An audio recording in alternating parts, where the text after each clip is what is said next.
গতকাল দুপুরের পরে আমার নীলফামারীতে একটা জুমার পরে মাহফিল ছিল। আমার পাও কেটে গেছে, আমার হাতও কেটে দিয়েছে। এত মারামারি, ছেলে পেলে যে কি পাগল।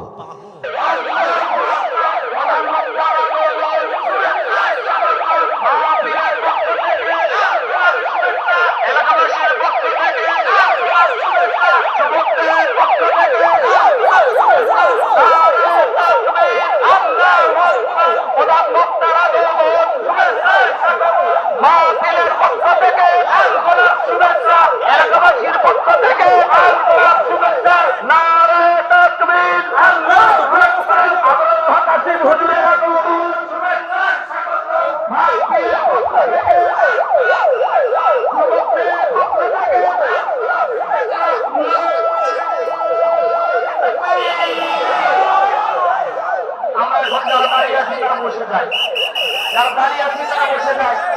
আপনারা যদি ভিড় করেন বক্তা আসতে কষ্ট হবে।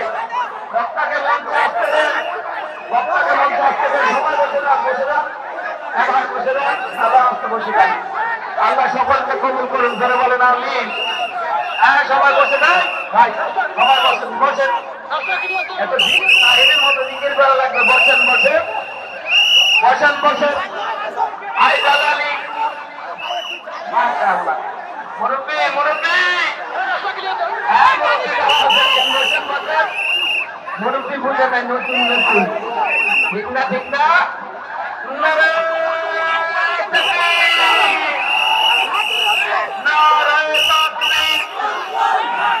আপনারা ভিড় করবেন, আপনারা ভিড় করলে তো আসতে পারবে না। 2 মিনিটে আসার জায়গায় 1 ঘন্টা লাগবে, তাহলে হজো। আপনারা যারা বসে দাঁড়িয়ে আছি, এক কমিটির ভাইরা, স্বেচ্ছাসেবক ভাইদেরকে একটু মনে করে চলে পাঠান। ওই গড়ির ভিতরে কেউ থাকবেন না, গড়ির ভিতরে কেউ থাকবেন না। এতগুলি লোক যদি খেপে যায় ভাই, তোমরা যারা দাঁড়া আছো পিঠে সোজা করে দিবে, ঠিক না বেটি? তোমাদের কারণে এতগুলি যুবক কষ্ট পাবে, এটা আমরা চাই না। কথা ঠিক কিনা? এজন্য সবাই আমরা যারা কষ্ট দিচ্ছি, যারা আমরা ভিড় দেওয়াচ্ছি, সবাই বসে যাই। বক্তা এখানে আছে, সবাই আমরা একসাথে সমভাবে দেখবো। আল্লাহকে বলুন, ধরে বলেন আমিন। নারায়ে তাকবীর, নারায়ে তাকবীর। প্রধান বক্তার আগমন, মাহফিলের পক্ষ থেকে, এলাকাবাসীর পক্ষ থেকে, যুবকদের পক্ষ থেকে নারায়ে তাকবীর, নারায়ে তাকবীর। আবরুল হক আসিফ হুজুরের আগমন, মাহফিলের পক্ষ থেকে আন্তরিক শুভেচ্ছা, মাহফিলের পক্ষ থেকে আন্তরিক শুভেচ্ছা, এলাকাবাসীর পক্ষ থেকে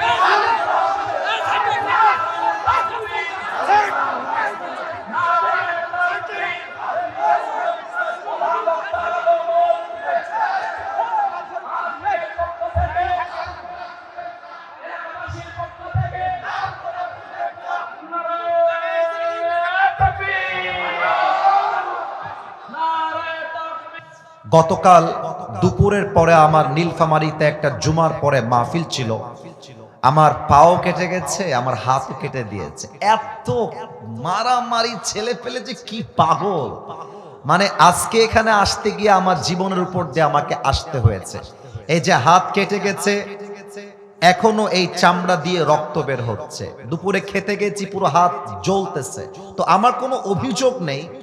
আমার কথা হচ্ছে একটা, দেখেন প্রিয় ভাইরা, আমি যেটা বলবো খুব সিরিয়াস হয়ে শুনবেন। Don't take it as a funny subject, মজা হিসেবে নেবেন না। মাথায় রাখবেন, আমি আসিফ হুজুরকে দেখে সেলফি তোলার মারামারি ঠিক আছে, মেনে নিলাম, এটা ভালোবাসা। আমি আসিফ হুজুরকে দেখতে মনে চায়, মেনে নিলাম, এটা ভালোবাসা। তবে এই ভালোবাসা জাস্ট মাঠ পর্যন্ত রাখতে হবে না, এই ভালোবাসা আগামী পার্লামেন্ট পর্যন্ত পৌঁছায় দেওয়া লাগবে। আমরা আমাদের ফেসবুকে পোস্টে ক্যাপশন লিখি, এটা কোরআনের ভালোবাসা, এটা ইসলামের ভালোবাসা, এটা আলেমদের প্রতি মানুষের ভালোবাসা। এই ভালোবাসা জাস্ট মাঠে রাখলে হবে না, আগামীতে ভোটের মাধ্যমে আল্লাহর জমিনে কোরআনের পার্লামেন্ট দিয়ে দেশ চালাতে হবে। আপনারা কি দ্বিমত না একমত? এবার আসুন আমি আমার কোরআনের দিকে চলে যাই। আমি ছোট্ট একটা কথা বলতে চাই, আশা করছি মুরব্বীরাও একমত হবেন, যুবকরাও একমত হবেন। দেখেন প্রিয় ভাইরা, নীলফামারী আমাদের জেলা, তবে আমাদের বিভাগ কিন্তু রংপুর। রংপুরকে নিয়ে একটা বক্তব্য আমি দিয়েছিলাম এই 20-25 দিন হবে, তো দেখলাম 6-7 মিলিয়ন মানুষ এটাকে অ্যাপ্রিসিয়েট করেছে, পছন্দ করেছে। আমি ছোট্ট একটা কথা আমার সেই বয়ানে বলেছিলাম যে অনেকে আমাদের রংপুর বিভাগের দিকে চোখ তুলে বলে যে আমরা নাকি মফিজ, আমাদেরকে গালি দেয় মফিজ বলে। তো আমি তাদেরকে প্রতিবাদ করে বলেছিলাম, বেটা এই মফিজরা না থাকলে দেশটা সেকেন্ড টাইম স্বাধীন হতে পারতো না আমার যুবক ভাইরা। এই মফিজরাই তাদের বুকের তাজা রক্ত দিয়ে প্রমাণ করেছে রংপুরের সন্তান একমাত্র আল্লাহকে ছাড়া দ্বিতীয় আর কাউকে তারা ভয় পায় না। আমার দিকে তাকান, দেখেন তো কিছু মনে পড়ে কিনা। এমন করে দুইটা হাত এক যুবক পেতে দিয়েছিল, যুবকটার নাম রংপুরের যুবক। আরে বুকের পাটাই তো আলাদা। আমার কথা একটা, বাতিলের সামনে মরলেও লাভ, বাঁচলেও লাভ। বাঁচলে গাজী, মরলে আমি শহীদ হয়ে মারা যাব। অতএব রংপুরকে নিয়ে কিছু বলার পূর্বে একটু ভেবে নিও কাকে নিয়ে বলছো। আমরা রংপুরের মানুষ, আর যাই বুঝি আর না বুঝি, কোরআনকে আমরা কলিজা দিয়ে ভালোবাসি। তার প্রমাণ আজকের গণজোয়ার। একবার তাকায় দেখেন পুরো মাঠ, আমার মনে হচ্ছে 90% যুবক দিয়ে ভরপুর হয়ে গিয়েছে। আমি এই নীলফামারীর মাটি নিয়ে কবুল করি, আল্লাহর কাছে দোয়া করি আল্লাহ যেন কবুল করে। পড়েন সবাই আমিন। আপনাদের বউ আছে কার কার, তারা একটু হাত তোলেন। বউ আছে? বউ আছে, আচ্ছা আপনাদের বউ আছে, অনেকের বউ আছে, হাত নামান। আচ্ছা এবার কপাল পোড়া যারা বউটো কেউ নাই, তারা একটু হাত তোলো সবাই। কপাল পোড়া। ক্যামেরাম্যান জলদি ফোকাস করো, কারো বউ নাই? তা বউ যে নাই বলতে হবে তো, বউ নাই। আমি দোয়া করি আল্লাহ সবাইকে দিনদার নেককার বউ দিয়ে দিক। পড়েন সবাই আমিন। আমি আমার একটা ওয়াজে বলেছিলাম, শীতকালে যার বাড়িতে বউ নাই তার বাড়িতে কিছুই নাই। আমার শীতকালে কম্বল দিয়ে শীত দূর হবে না, ল্যাপ দিয়ে শীত দূর হবে না। আমার বাড়িতে আমার জন্য বউয়ের দরকার যুবক ভাই আমার। আব্বা বোঝে না, আব্বা বোঝে না। আব্বা বলে নিজের পায়ে দাঁড়িয়ে বিয়ে কর, কিন্তু আব্বাকে বলতে চাই, আব্বা যান নিজের পায়ে দাঁড়াবো ঠিক আছে, বাট আমাকে বিয়ে না দিলে আমার চরিত্র নষ্ট হয়ে যাবে। আর মেয়েদেরকে বলবো, প্রিয় বোনেরা আমার, বিয়ের সময় টাকা না দেখে চরিত্রবান যুবককে আপনার বিয়ে করতে হবে। মেয়েরা আজকাল টাকা পাইলে বুইরা টাকলার সাথে বিয়ের পিড়িতে বসে যায়। আল্লাহ যুবকদেরকে নেককার দিনদার বউ দিক। পড়েন সবাই আমিন। আমরা 3টে তাকবীর দিব। প্রথম তাকবীর দিবেন আমার প্রিয় বিবাহিত ভাইরা। বিবাহিত ভাই যারা এসেছেন তারা একটু কাশি দেন। মান সম্মান রাখেন, মান সম্মান রাখেন। বিবাহিত ভাইরা একটু অ্যাক্টিভ হয়ে যান। লাল লাইট কে মারছো, বাপের নাম ভুলাই দিব একেবারে। লাল লাইট যেন আর সেকেন্ড টাইম ওখান থেকে আমি দেখতে না পাই। লাল লাইট দিয়ে এই দিকে মারতেছে। বেটা এটা 5 আগস্টের আগের বাংলাদেশ নয়, এটা 5 আগস্টের পরের বাংলাদেশ। লাইট মারা তো দূরের কথা, কেউ যদি একটা কাউন্টার দেয় ওর পিঠের চামড়া একটাও থাকবে না আজকের মাহফিলে। বিবাহিত ভাইয়েরা একটু কাশি দেন আর একবার। আমি তাকবীর বলবো, লিল্লাহি তাকবীর, আপনারা বলবেন আল্লাহু আকবার। দেখা যাক গায়ে জোর আসলে আছে কতটুকু। বিবাহিত ভাইয়েরা দিবেন, সিঙ্গেলরা চুপ থাকবেন। বিবাহিত ভাইয়েরা লিল্লাহি তাকবীর। থামেন, আমি বলি আপনারা নাম্বার পেয়েছেন 65। আব্বাজান আপনি আর উঠেন না, ওনাকে বেঁধে রাখেন, ধরে রাখেন। আব্বাজান বসেন। উনি বারবার জোশের ঠেলায় উঠে যায়। নীলফামারী বাসী বিবাহিতরা আজকে নাম্বার পেয়েছে 65। এবার সিঙ্গেলদের পালা। সিঙ্গেল ভাইয়েরা একটু কাশি মারেন। তাকবীর দেন সবাই, বিবাহিত ভাইরা নয়, সিঙ্গেল ভাইরা। লিল্লাহি তাকবীর। বিবাহিত ভাইরা আমাকে মাফ করে দিবেন। আজকে আমার সিঙ্গেল ভাইরা বলতে গেলে 90 নাম্বার বেশি পেয়ে পাস করেছে, ঠিক না? আর কোনো ভাগাভাগি নেই, আমরা সবাই মিলে একটা তাকবীর দিব। তার আগে একটা কথা বলতে চাই, পারমিশন আছে? না, এভাবে আওয়াজ করলে এটা আমাদের সুনামের কাছে যাবে না। আরেকবার অনুমতি আছে? আচ্ছা প্রিয় ভাইরা, একটা প্রশ্ন আমাকে আজকে একজন করছিল, আমি ভাবছিলাম আসার সময় যেটা জবাব আজকের জল ঢাকার মাহফিলে আমি দেওয়ার চেষ্টা করব। আমাকে একজন বলছে, আচ্ছা হুজুর, আপনারা যে মিডিয়ার সামনে খালি মাহফিলে চিৎকার দিয়ে বলেন আগামীর পার্লামেন্ট চলবে কোরআন দিয়ে, আগামীর পার্লামেন্ট চলবে কোরআন দিয়ে, আসলে আমি আপনার কাছে জানতে চাই যে পার্লামেন্টে কোরআন গেলে আসলে লাভটা কি হবে? আপনারা পার্লামেন্টে কোরআন কেন দেখতে চান? কোরআনের আইন কেন দেখতে চান? আমি just in a shortcut way, in a very precise way, অল্প কথায় মিনিংফুল কয়েকটা পয়েন্ট বুঝিয়ে দেই।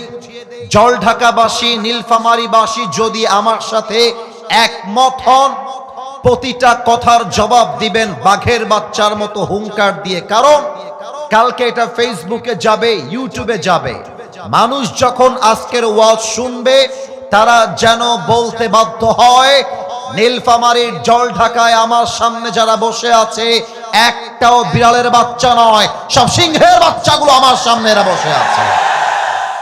এক নাম্বার, আমরা পার্লামেন্টে কোরআন দেখতে চাই, কারণ কোরআন ছাড়া আল্লাহর এই জমিনে ইনসাফ তথা শান্তি কায়েম করা, সঠিক বিচার কায়েম করা সম্ভব নয়। কেমন করে সম্ভব নয়? Let me give you some example. কথার কথা মনে করেন, কোরআন যদি পার্লামেন্টে যায় এবং কোরআন দিয়ে আইন পাস হয়, কোরআনের প্রথম রাজনৈতিক নিয়ম হলো, কোরআনের প্রথম পার্লামেন্টের নিয়ম হলো, আল্লাহ তাআলা বলেছেন, আউযু বিল্লাহি মিনাশ শাইতানির রাজীম, ইন্নাল্লাহা ইয়া'মুরুকুম আন তু'আদ্দুল আমানাতি ইলা আহলিহা ওয়া ইযা হাকামতুম বাইনান নাসি আন তাহকুমু বিল আদল। Allah says in this ayah, give people back what they deserve in their lives. Whenever you judge between people, you have to judge with justice. তরজমা বুঝবেন, আগে চিৎকার দিবেন না, ঠান্ডা মাথায় বোঝেন। আল্লাহ বলছে যে যেটার যোগ্য, যার যেটা পাওনা তাকে সেটা বুঝিয়ে দাও, এবং যখন তোমরা বিচার করবে ইউ হ্যাভ টু জাজ উইথ জাস্টিস। তোমরা বিচার করবে ইনসাফপূর্ণ বিচার। এর বাস্তবিক উদাহরণ কি? আমি একটা বাস্তবিক এক্সাম্পল দিচ্ছি আমার এই স্টেজ থেকে। আমার বামে আমার প্রিয় ভাই বসে আছে, এবার একটু আওয়াজ চাই। আমার ভাইকে দেখা যায় না? আওয়াজটা ডান থেকে আসে নাই। Let's give you another chance. আমার ভাইকে দেখা যায়?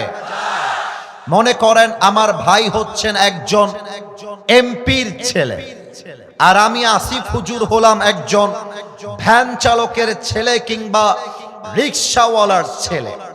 আমি রাস্তায় একজন মেয়েকে কথার কথা ইফটিজিং করলাম। আমার প্রিয় ভাই তিনি একজন এমপির ছেলে, তিনিও রাস্তায় কোনো একজন মেয়ের সঙ্গে ইফটিজিং করলেন। এখন আমার নামে থানায় মামলা হলো, এমপির ছেলে তার নামেও থানায় মামলা হলো। ইসলামের ইনসাফ মানে কি? কোরআনের ইনসাফ মানে কি? আমার ভাই এমপির ছেলে, এটা বলে কোনো স্বজন প্রীতি করা যাবে না, কোনো আলগা প্রীতি করা যাবে না। পার্লামেন্ট আইন হবে, রিকশাওয়ালার ছেলের যেই বিচার হবে এমপির ছেলের সেই বিচার হবে। এটার নামই আল্লাহর কোরআনের সংবিধান, ঠিক কিনা বলে? আর একটা এক্সাম্পল দিয়ে বোঝাই দেই। এই তুমি দাঁড়াও তো বাবু, তুমি দাঁড়াও। না না থামো, কথা বলতে দাও আমাকে। নো নো নো লাভ, নো লাভ, কথা হবে না। কলিজার ভাই আপনার নাম কি? নূর মোহাম্মদ। এই আমি কিন্তু কোনো মজা করে কথা বলছি না, you have to be serious, you must be serious. আপনি হাসলে আপনার আত্মসম্মান বোধ বাহিরের কাজ, এইটা আত্মসম্মান বোধ শক্ত রাখেন, দাঁড়ায় থাকো ভাই আমার, তোমার নাম নূর মোহাম্মদ। খেয়াল করেন, আমি বলছি আল্লাহর জমিনটা চলবে আল্লাহর কোরআন দিয়ে। নূর মোহাম্মদের কথার কথা পছন্দ হয় নাই। আমি যখন জলঢাকা হয়ে রংপুরে ঢুকবো বিশ্ব রোড হয়ে, রাস্তায় আমার গাড়িটা নূর মোহাম্মদ তার দলের লোক নিয়ে এসে থামাই দিয়েছে, কথার কথা এক্সাম্পল। আমি যখন গাড়ি থেকে নেমে গেছি, নূর মোহাম্মদ বলছে, হুজুর আপনার সাহস তো কম না, আপনি তাফসীর মাহফিলে এসে কবরের ওয়াজ করবেন, হাসরের ওয়াজ করবেন, আপনি বলছেন কোরআনের পার্লামেন্ট দেখতে চান। আজকে আপনার একদিন কি আমার একদিন। এদিকে আমিও খেপে গেছি, আরে বেটা এই তোর বাড়ি কোথায় রে, এই ড্রাইভার সাহেব হাইসা নিয়ে আসেন, দাও নিয়ে আসেন, যা আছে নিয়ে আসেন। মারামারি শুরু হয়ে গেছে। এবার মারামারির একটা পর্যায়ে গিয়ে ওর সাথে তর্ক করতে গিয়ে অন্যায়ভাবে আমি আসিফ হুজুর নূর মোহাম্মদকে তার পায়ে একটা কোপ দিয়েছি। নূর মোহাম্মদের ডান পাটা কেটে জমিনে ছিটকে পড়ে গেছে। এবার আপনাদের পালা, বলেন তো বাম পা না ডান পা? ডান পা। আর একটু জোরে বলতে হবে, বাম পা না ডান পা? আচ্ছা, ডান পা কাটার পরে সবাই ভয় পেয়ে গেছে, এলাকায় খবর হয়ে গেছে আসিফ হুজুর নূর মোহাম্মদ নামের একজন যুবককে ডান পা এক কোপ দিয়ে কেটে ফেলেছে। এলাকার লোক কোনো মতে এসে আমাকে ধরে জেলখানায় ভরে দিয়েছে। বসো ভাই আমার, এই কথা কিন্তু বুঝতে হবে, খালি আমাকে দেখার জন্য বুঝলে হবে না, আমার কথার পয়েন্টটা বুঝতে হবে। এখন ডান পা কাটার পরে আমি চলে গেলাম জেলখানায়, আমার নামে মামলা হলো। আসিফ হুজুর নীলফামারীর জলঢাকার মাহফিলে এসে অমুক যুবকের ডান পা কেটে দিয়েছে, মামলা হয়ে গেল। এখন আগামী 3 দিন পরে জেলা আদালতে আমার নামে বিচার হবে। জজ সাহেব এসেছেন, উকিল আছে, সব ওকে। জজ সাহেব বলছে, আসিফ হুজুর আপনাকে আমি চিনি, আপনি দেখতে সুন্দর, কথাও সুন্দর, বাট লোকটা আপনি আসলে ভালো নন, কারণ আপনি ভালো মানুষ হইলে মানুষের পা কাটলেন কেন? এবার আপনার নামে বাংলাদেশের ব্রিটিশ যে আইন আছে, ব্রিটিশ আইন, সেই আইন দিয়ে বিচার করলাম। আপনার বিচার হলো 5 বছরের জেল আর 1 লাখ টাকা জরিমানা। নাও ইটস ইয়োর টার্ন, এবার আপনারা বলবেন 5 বছরের জেল আর কয় লাখ টাকা জরিমানা? না, এটা নীলফামারীর সাউন্ড হয় নাই। লেটস রিপিট अगेन, 5 বছরের জেল, কয় লাখ টাকা জরিমানা? 1 লাখ। এবার আসেন, আমার বিচারটা কি ইনসাফপূর্ণ হলো কিনা, আমার বিচারটা সঠিক হলো কিনা বোঝার জন্য একটা দাড়ি পাল্লা নিয়ে আসেন। এই ডানের ভাইরা শোনো, একটা কথা বলি, কিয়ামতের দিন কিন্তু সত্য। এখানে প্রত্যেকটা মানুষ চাতক পাখির মতো বসে আছে। তোমাদের বিশৃঙ্খলার জন্য যদি একটা কথা বুঝতে সমস্যা হয়, কিয়ামতের দিন কঠিন হিসাব তোমাকে দেওয়া লাগবে। কথা ঠিক আছে কিনা বলেন? দাড়ি পাল্লা নিয়ে আসেন, হিসাবটাকে ইনসাফপূর্ণ হলো কিনা বোঝার জন্য। দাড়ি পাল্লার ডান দিকে নূর মোহাম্মদের ডান পা যে আমি কেটে দিয়েছি, ওইটা দাড়ি পাল্লার ডান দিকে দেন, এবং আমাকে যে আপনি 5 বছরের জেল দিয়েছেন, 1 লাখ টাকা জরিমানা, ওইটা দাড়ি পাল্লার বাম দিকে দেন। এবার টান দেন, আপনাদের মেধাকে জাস্টিফাই করতে চাই। দাড়িপাল্লার একদিকে ডান পা কাটা, দাড়িপাল্লার বাম দিকে 5 বছরের জেল আর 1 লাখ টাকা জরিমানা। আপনি যতই টানেন, দাড়িপাল্লা কি 2 দিকে সমান সমান হবে? তো এত আস্তে বললে তো হয় না, বলেন সমান সমান হবে? আচ্ছা, মনে করেন কথার কথা আমি জরিমানা করে দিলাম 10 লাখ টাকা আর 10 বছরের জেল। এবার টান দেন, আরেকবার উত্তর চাই, তাও কি সমান সমান হবে? সমান সমান করতে চাইলে আল্লাহর জমিনে আল্লাহর কোরআনটা দিয়ে সংবিধান কায়েম করতে হবে। কেমন করে? আমি লজিক্যালি নয়, রেফারেন্স দিয়ে বলছি। আল্লাহ তাআলা বলেছেন, ওয়াকাতাবনা আলাইহিম ফিহা আন্নান নাফসা বিন নাফস ওয়াল আইনা বিল আইনি ওয়াল আনফা বিল আনফি ওয়াল উযুনা বিল উযুনি ওয়াস সিন্না বিস সিন্নি ওয়াল জুরুহা কিসাস। আল্লাহ বলছেন, কেউ তোমার চোখ তুললে চোখের বদলে চোখ, কেউ তোমার হাত কাটলে হাতের বদলে হাত, চোখের বদলে চোখ, নাকের বদলে নাক, কানের বদলে কান, ঠোঁটের বদলে ঠোঁট, হাতের বদলে হাত, পায়ের বদলে পা, জানের বদলে জান। এটার নাম হচ্ছে আল কোরআনের সংবিধান। এবার আমি বলি আগে ঠিক না, আগে আমি বলি। এখন আমি যেহেতু আসিফ হুজুর নূর মোহাম্মদের ডান পা কেটে দিয়েছি, আল্লাহর কোরআন দিয়ে বিচার করলে বিচার হবে এমন, যেহেতু আসিফ হুজুর ডান পা কেটে দিয়েছে, তোমরাও আসিফ হুজুরের ডান পা কেটে দাও। দাড়িপাল্লা নিয়ে আসো, দাড়িপাল্লা নিয়ে আসো। দাড়িপাল্লা আনলাম। নূর মোহাম্মদের ডান পা রাখেন দাড়িপাল্লার ডান দিকে, আমার ডান পা কাটা রাখেন দাড়িপাল্লার বাম দিকে, টান দেন, সমান সমান হয়ে যাবে। ওয়ামান হাকামা বিহি আদালা। আর এই কোরআন দিয়ে যে ইনসাফ করবে, এই কোরআন দিয়ে যে বিচার করবে, সেই তো আল্লাহর জমিনে ইনসাফ কায়েম করতে পারবে, ঠিক কিনা বলে? এই কথাই আল্লামা সাইদি হুজুর বলেছিলেন বলে তাকে রাজাকারের ট্যাগ দিয়ে, জঙ্গিবাদের ট্যাগ দিয়ে জেলখানায় ভরা হয়েছিল।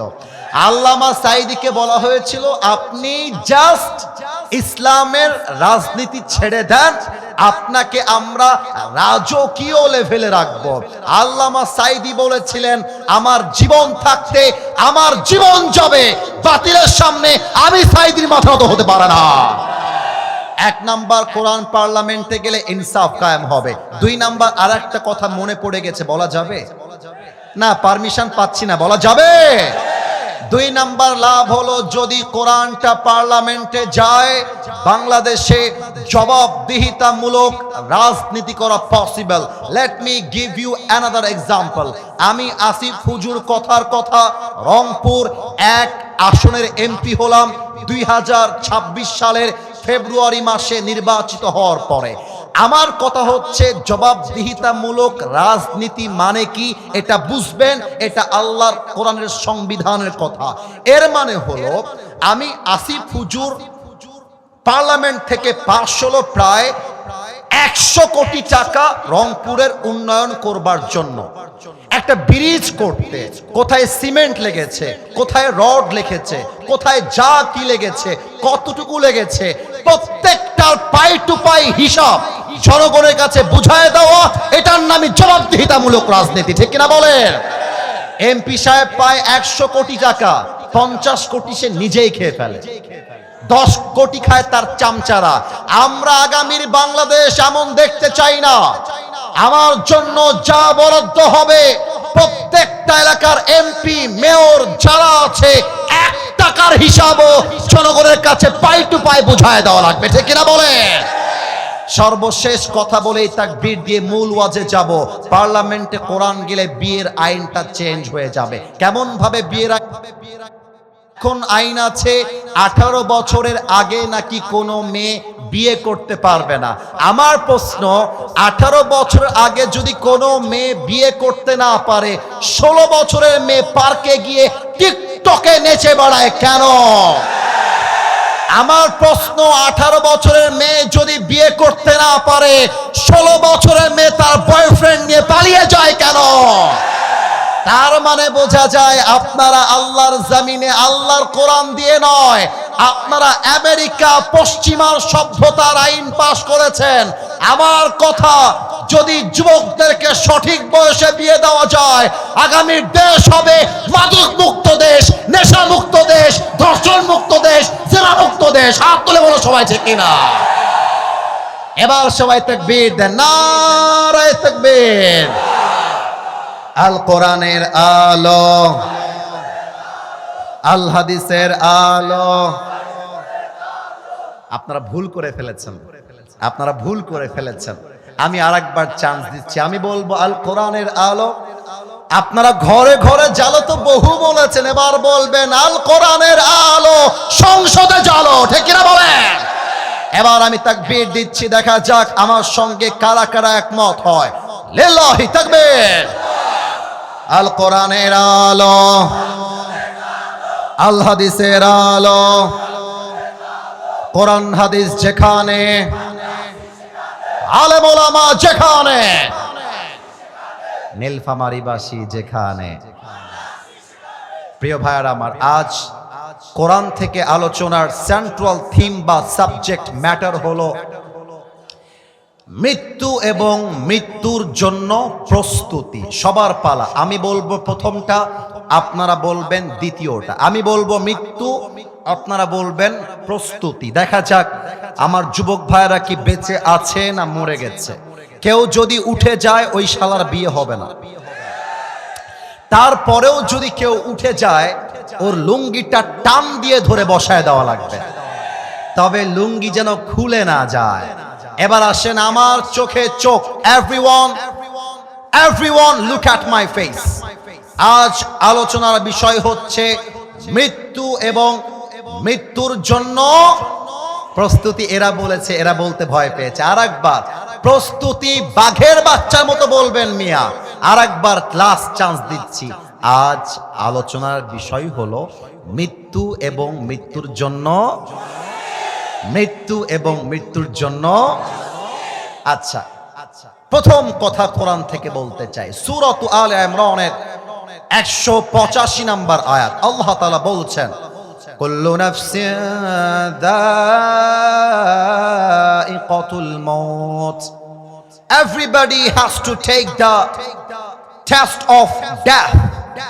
প্রতিটা মানুষকেই আল্লাহ তাআলা মৃত্যুর স্বাদ গ্রহণ করাবে। ডানে যারা আছো, আমি তোমাদের কাছে পায়ে হাত রেখে বললাম, পায়ে হাত রেখে। ক্যামেরাম্যান যারা আছো তারা কেউ দাঁড়াবে না, ওদের দেখতে সমস্যা হলে ওরা চিৎকার করবে। আমি তোমাদের পায়ে হাত রাখলাম ভাই আমার, বিশ্বাস করো অনেক কষ্ট করে আসছি। তোমরা যদি আওয়াজ করো আমার কষ্ট হয়। তোমরা ডানে চেপে যাও, এই যে যারা আছো ডানে চেপে যাও, আমার কথাটা বোঝো। আজকের মাহফিলটা সুন্দর করতে আমাকে সহযোগিতার হাত বাড়িয়ে দাও। ডানে চাপো, ডানে চাপো। মাশাআল্লাহ। সূরাত আলে ইমরানের 185 নম্বর আয়াত আমরা শুনলাম। এবার আমরা যাব 28 নম্বর পারা, সূরাতুল জুমার 8 নম্বর আয়াত। আল্লাহ তাআলা বলছেন, কুল ইন্নাল মাউতাল্লাযী তাফিররুনা মিনহু ফাইন্নাহু মুলাকীকুম। ও নবী, আপনি বলে দেন আপনার উম্মতরা কি মৃত্যু থেকে পালাতে চায় নাকি? অসম্ভব, অসম্ভব। না, আস্তাগফিরুল্লাহ, আস্তাগফিরুল্লাহ, আস্তাগফিরুল্লাহ। আল্লাহ তুমি আমাকে আমার রাগ কন্ট্রোল করার তৌফিক দান করো। না, দেখো তো এতগুলো মানুষ, এদিকে তাকাও তো, এরা তো পাখির মতো চুপচাপ চাতক পাখির মতো বসে আছে। তোমাদের কি সমস্যা? এবার তো ঠিক আছে, এবার তো দেখতে পাচ্ছ, এবার অন্তত মাফ করো আমাকে। এটা মুসাফির, সফর করে আমি আসছি, কোনো দাম নাই, ইচ্ছা মতো আওয়াজ করতেছে। প্রিয় ভাইয়ের আমার, তাকবীর দেন, শেষ তাকবীর। আমি এরপরে কোনো আওয়াজ চাই না। লিল্লাহি তাকবীর। হে নবী, আপনি বলে দেন আপনার উম্মতরা কি মৃত্যু থেকে পালাতে চায় নাকি? অসম্ভব। যেথায় তুমি থাকো না কেন, যেমন করেই থাকো না কেন, মৃত্যু দিয়ে পাকড়াও করবে তোমাকে একজন। বলেন সবাই তিনি কে? এবার সবাই দুইটা চোখ 5 সেকেন্ডের জন্য বন্ধ করবেন সবাই। কিন্তু কেন করবেন তা আমি বলে দেই। আমরা অনেক কথা ভূমিকায় শুনেছি। এই মুহূর্তে চোখটা বন্ধ করে একদম নিজেকে ঠান্ডাভাবে, স্থিরভাবে ভাববেন যে আপনি এই মুহূর্তে 3.5 হাত মাটির কবরে শুয়ে আছেন। জাস্ট ভাববেন। আপনি এখন ভাববেন আপনার সামনে মালাকুল মউত দাঁড়িয়ে আছে। 5টা সেকেন্ডের জন্য ভাববেন। একদম পিন পতন নীরবতা চাই। আমার চোখ বন্ধ, সকলেই আমার কথা অনুযায়ী প্লিজ চোখটা বন্ধ করেন সবাই। চোখ বন্ধ করার পরে মাথাটা নিচু করেন সবাই। ডানে যারা আছো চোখটা বন্ধ করো। প্রিয় ভাইয়েরা আমার, আমি এর মাঝে পিন পতন নীরবতা ফিরে পেতে চাই। চোখ বন্ধ, মাথা নিচে। আমি 1 থেকে 5 গুনছি। আপনি জাস্ট এই 5 সেকেন্ডে ভাববেন আপনি 3.5 হাত মাটির কবরে সাদা কাফনের কাপড়ে প্যাকেট হয়ে পড়ে আছেন। 1, আস্তাগফিরুল্লাহ, আস্তাগফিরুল্লাহ। 2, বামে যারা আওয়াজ করছো চুপ হয়ে যাও। 3, আস্তাগফিরুল্লাহ, আস্তাগফিরুল্লাহ, আস্তাগফিরুল্লাহ।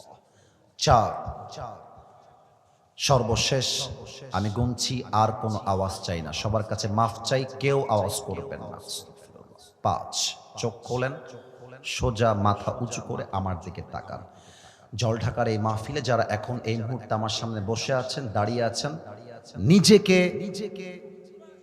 নিজে একটা প্রশ্ন করেন এই মুহূর্তে, আমি কি আমার জীবনে আজ পর্যন্ত এমন কোনো আমল করেছি, যদি আমি এখন এই মুহূর্তে মারা যাই, আমার আমল নামায় কি এমন কোনো আমল আছে যে আমলের দ্বারা আমার কবরটা জান্নাতের বাগান হয়ে যাবে?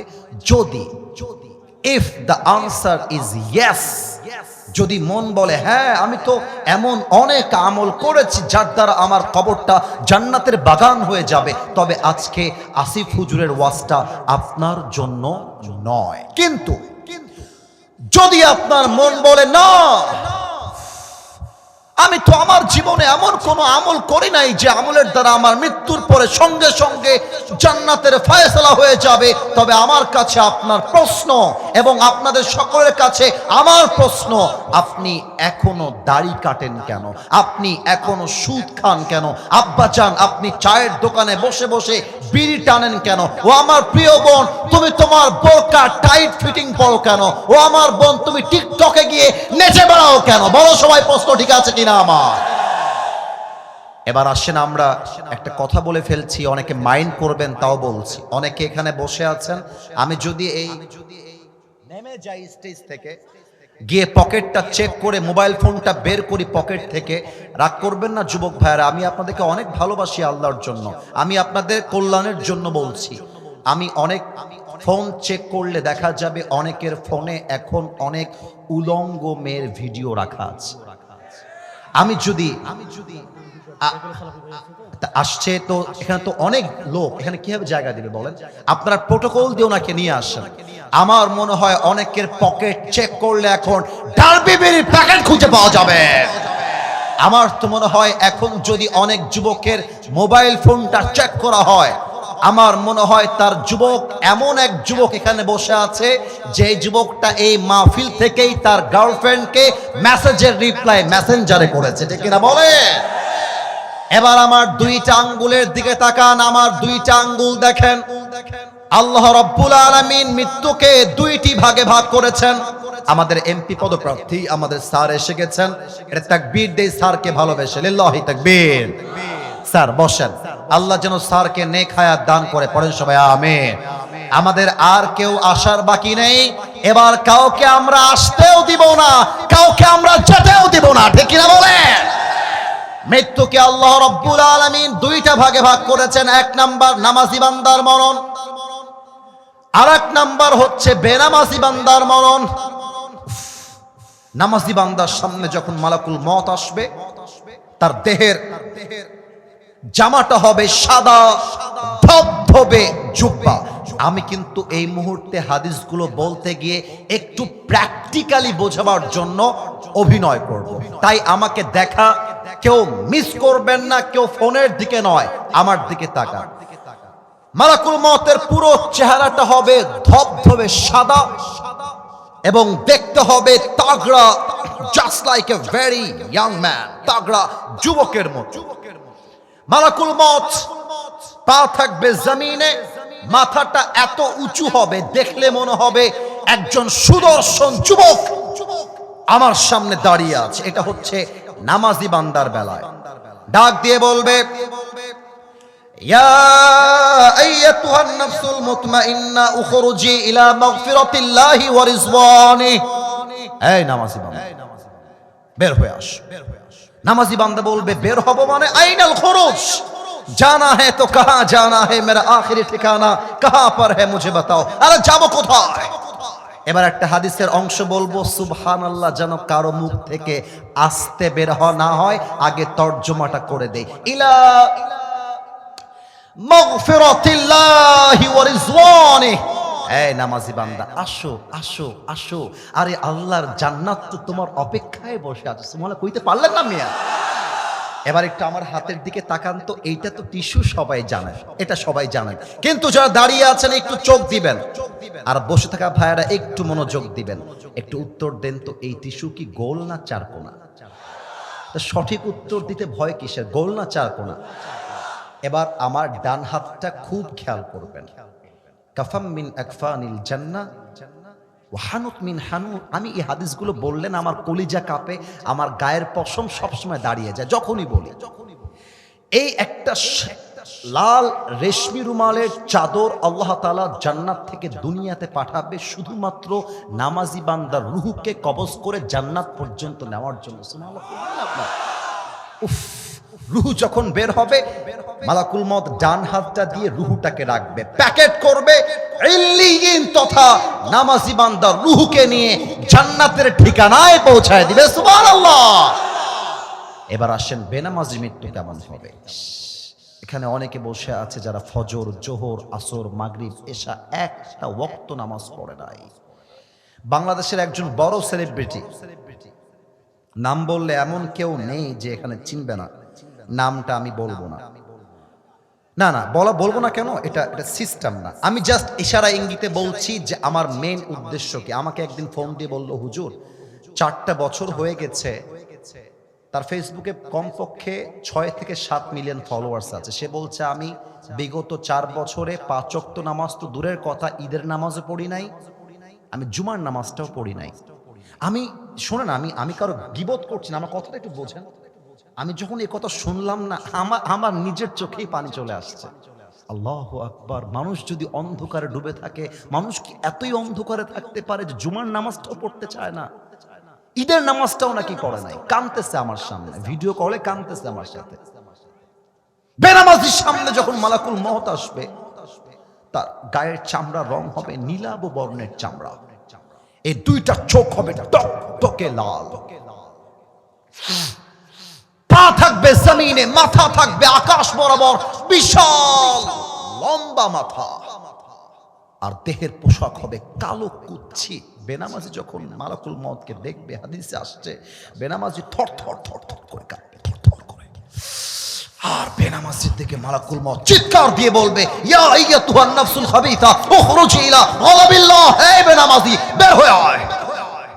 একটা ধমক দেওয়ার সাথে সাথে বেনামাজির চোখটা বড় হয়ে যাবে, এত বড় বড় চোখ করে তাকায় থাকবে, আর এই ডান পাশ দিয়ে সাদা সাদা ফেনা বের হওয়া শুরু হয়ে যাবে। যখন একটা ধমক খাবে না, আমি একটু পেছনে যাচ্ছি, একটু খেয়াল করবেন, রুহুটা এখান থেকে বের হবে ছিঁড়ে, মানে সহজে বের হবে না, ছিঁড়ে বের হবে। একবার ডান দিকে, বাম দিকে, পেছন দিকে দৌড়াতে থাকবে, পালাইতে থাকবে। এবার আমার বাম হাত সবাই দেখবেন, বেনামাজির দিকে মালাকুল মউত he will take his left hand just like step back, পেছনের দিকে নিবে। বেনামাজির রুহের দিকে পেছন থেকে নিয়ে একটা আঘাত মারবে। রুহটাকে যখন এমন করে ছিঁড়ে বের করবে, হাদিসে আসছে একটা জীবিত ছাগলকে যাবেহ না করে তার চামড়া কেউ যদি ব্লেড দিয়ে এমন করে ছিঁড়ে ফেলে, ওই ছাগলটার যেই পরিমাণ কষ্ট হয় তার চাইতে কমসে কম 70 গুণ বেশি কষ্ট দিয়ে বেনামাজির রূহকে কবজ করা হবে। বলেন সবাই নাউজুবিল্লাহ। এই প্রিয় নীলফামারীবাসী, আমার দিকে তাকান তো। এই যে পাঞ্জাবি দেখতে পাচ্ছেন, এটা অনেক দামি পাঞ্জাবি। আমি যা বলছি বুঝবেন, অহংকার না। এই যে টুপি পাকিস্তান থেকে নিয়ে আসা, এই যে আমার ঘড়ি ব্র্যান্ডের ঘড়ি, চাদরটা ব্র্যান্ডের, এত চাকচিক্যময় জামা।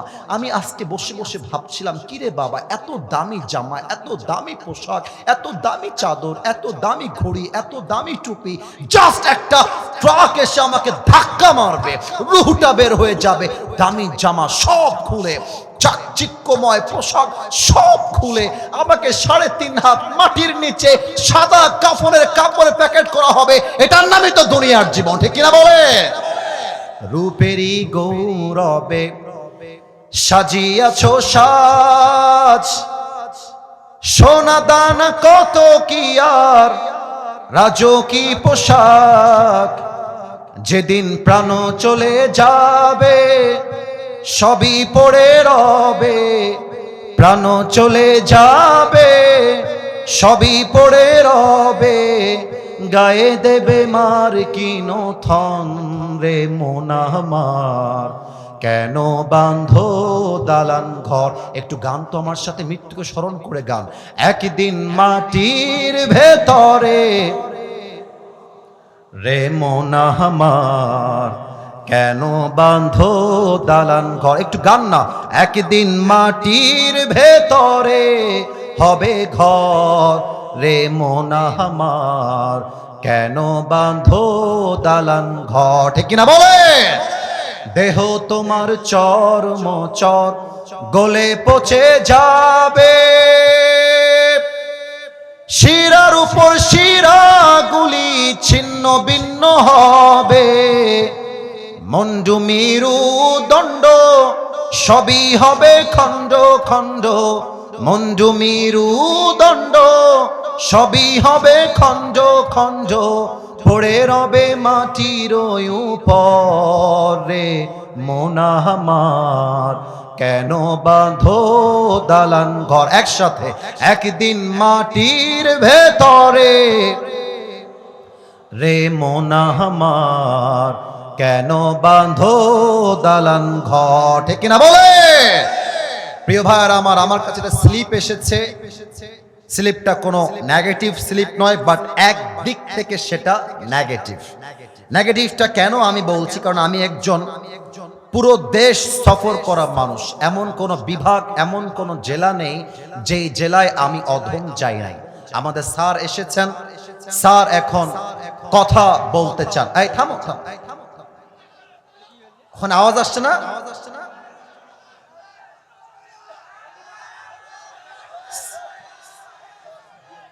আচ্ছা আচ্ছা আচ্ছা আচ্ছা, থাম থাম থাম, আমি বলি আমাকে বলতে দেন, আমি বলি। আমাকে লেখা হয়েছে স্যার এখন বক্তব্য দিবেন। আমি ভাবছিলাম যে আমার ওয়াজটা শেষ করে দিলে ভালো হতো, কারণ রাত অলরেডি 11:30 বেজে গিয়েছে, আমার টাইমটা শেষের দিকে চলে আসছে। আমি কি স্যারকে বক্তব্য দিয়ে একবার স্যার কথা বলে নিক? আচ্ছা থামেন থামেন, তাহলে আরেকটা কথা আমি জানতে চাই, আমি যদি 5 মিনিট কথা বলে শেষ করি স্যারের কাছে কি সময় হবে? স্যার হবে সময়? আমি বলি স্যারের আরেক জায়গায় প্রোগ্রাম আছে, তাই স্যার আসছে। আচ্ছা ঠিক আছে, তাকবীর দেন, নারে তাকবীর। আমি কথা, এই ভাইরা বসেন, না না এরকম করা যাবে না, বসেন। আরে ভাই বসেন বসেন।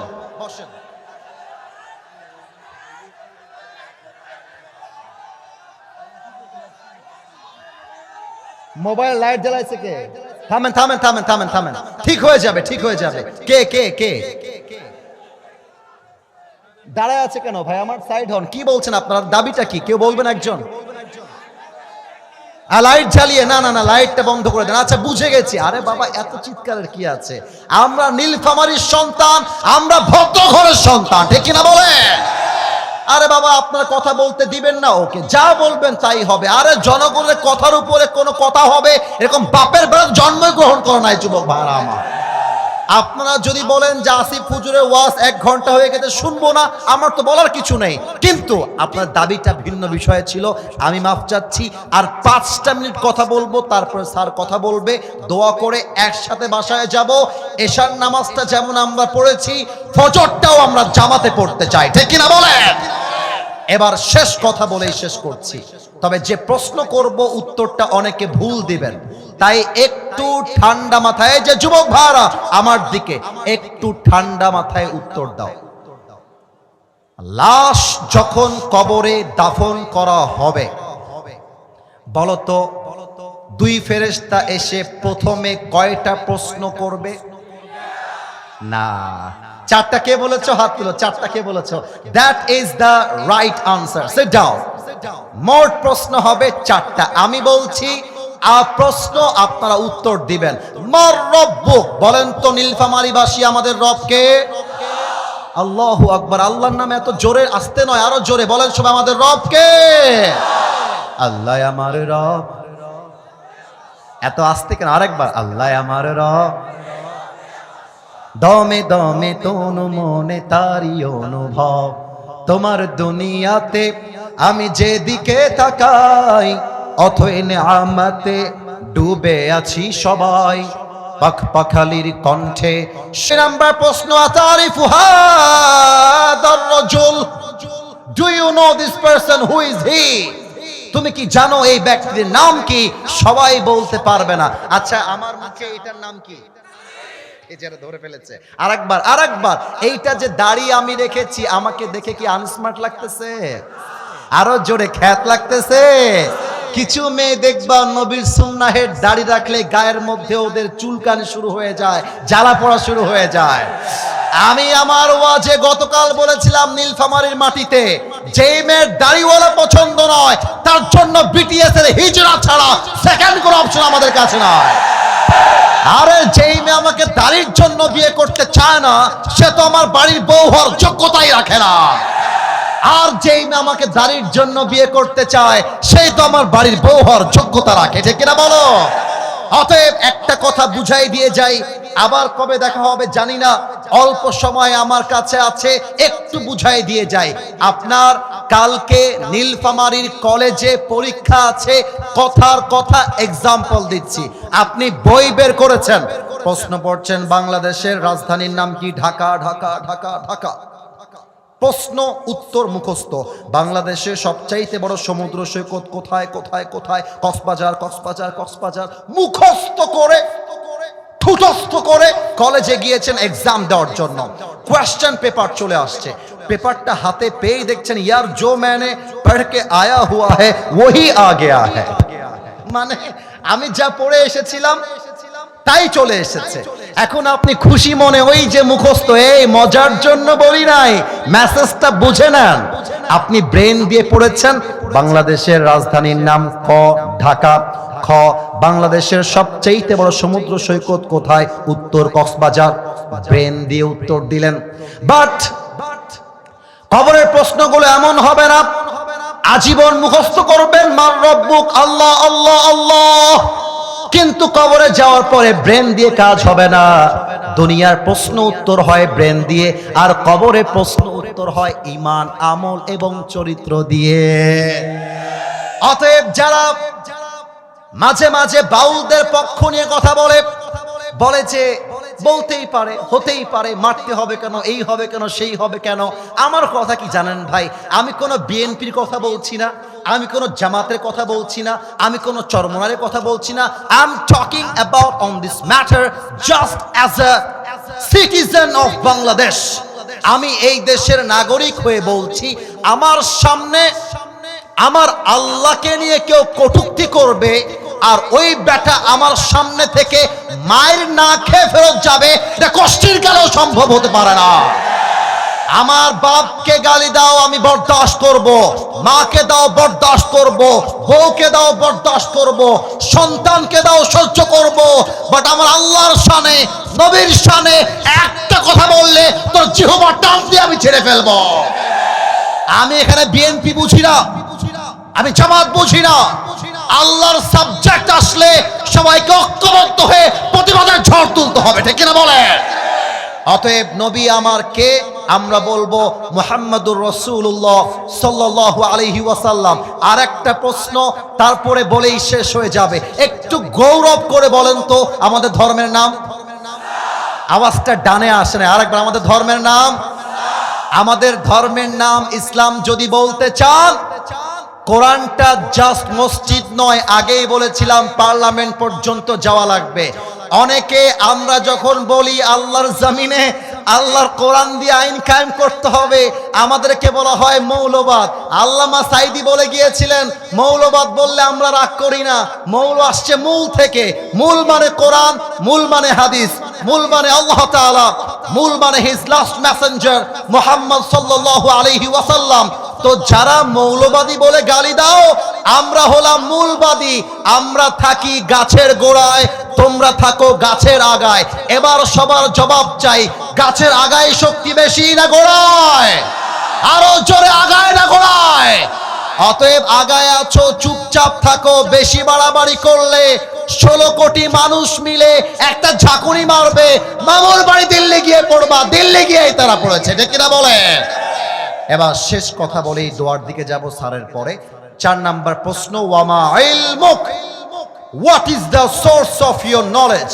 তুমি এতগুলো জ্ঞান শিখেছো কই থেকে? জ্ঞানের উৎস কোথায়? আমরা বলবো জ্ঞানের উৎস একটা কিতাব, কিতাবটার নাম, উত্তরটা আসতে হয়েছে আরেকবার, কিতাবটার নাম। এবার সবাই 2 হাত তোলেন, সবাই 2 হাত তোলেন। প্রিয় ভাইয়ার আমার, অনেক কষ্ট দিয়েছি আপনাদের সবাইকে, আপনারা চাতক পাখির মতো বসেছিলেন। একটু হাতটা সবাই উঁচু করেন, একটু উঁচু করেন। একটা ওয়াদা দিব, স্যার কথা বলবে, একটু আল্লাহকে ডাক দেন, আল্লাহ। না রে ভাই, আল্লাহর আওয়াজটা আসে না, আর একটু জোরে, আল্লাহ।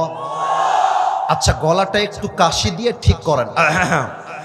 এবার ডাক দেন, আল্লাহ। আর একটু মায়া দিয়ে, ও আমার আল্লাহ। তোমার শাহী দরবারে। ডানে তোমরা খুব চালাক, আমাকে উত্তর দিচ্ছ না। আরেকবার, তোমার শাহী দরবারে দিল থেকে তওবা করলাম, ও আমার আল্লাহ, তুমি, আরেকবার, তুমি আমার জীবনের সব গুনাহ মাফ করে দাও, মাফ করে দাও। এটা আরো 2 বার বলবেন, বলেন মাফ করে দাও। আরেকবার বলেন মাফ করে দাও। এবার বলেন সবাই আওয়াজ করে আমিন। আরেকটা ওয়াদা, এটা মৃত্যুর জন্য প্রস্তুতি আমরা নিচ্ছি আল্লাহর কাছে। আরেকবার, আল্লাহ, একটু মায়া দিয়ে ডাকেন তো, ও আমার আল্লাহ, ও আল্লাহ রে, আমি ওয়াদা দিলাম আজ থেকে 1 ওয়াক্ত নামাজ, আর একটু জোরে, আর একটু জোরে, আর কখনো ছাড়বো না। এবার একটু হাতটা উঁচু করেন, বলেন সবাই ইনশাআল্লাহ। হাতটা নামিয়ে আমাকে একটা ডাক দেন, বলেন সবাই হুজুর। এবার তো ডাক ভালো হয়েছে, আর একবার হুজুর। আমরা নীলফামারীর সন্তান ওয়াদা দিলাম, এটা আরো 2 বার বলবেন, ওয়াদা দিলাম। আরো জোরে, ওয়াদা দিলাম। দোয়া না করে আমরা কেউ উঠে যাব না, একটু জোরে যাব না। স্যারকে একটু মাইকটা দেন, স্যার কথা বললে আমি দোয়া করে দেব। একটু তাকবীর দেন, লিল্লাহি তাকবীর। মাইক দেন স্যার, প্লিজ। আপনি আপনার কথা বলেন, আমরা কথা বলার পরে দোয়া করব। প্রিয় ভাইরা, কেউ যদি উঠে যায় আমাকে ডাক দিবেন আসিফ হুজুর বলে, আমাকে ডাক দিবেন। ওয়ালাইকুম আসসালাম ওয়া রাহমাতুল্লাহ। আমি আপনাদেরকে সালাম দেওয়ার জন্য এসেছি আর দোয়া নেওয়ার জন্য এসেছি। আমার জন্য সবাই খাস করে দোয়া করবেন, যাতে করে আমি মৃত্যুর পর্যন্ত ঈমানের পথে টিকে থাকতে পারি। আসসালামু আলাইকুম ওয়া রাহমাতুল্লাহি ওয়া বারাকাতুহু। মাশাআল্লাহ, এমন নেতাই তো আমরা দেখতে চাই, ঠিক না বলে? আমাদের নেতা পরিস্থিতি বুঝে মাত্র 30 সেকেন্ডের বক্তব্য দিয়েছে। আল্লাহ নেতাকে কবুল করে, পড়েন সবাই আমিন। তোমরা যদি উঠে যাও আমি কারো সঙ্গে হাত মিলাবো না, যদি বসে যাও হাতও মিলাবো, সুযোগ থাকলে সেলফিও তুলবো। তোমরা খুশি, আমি খুশি। যুবকদের ভালোবাসাই তো আসল ভালোবাসা, ঠিক কিনা বলে?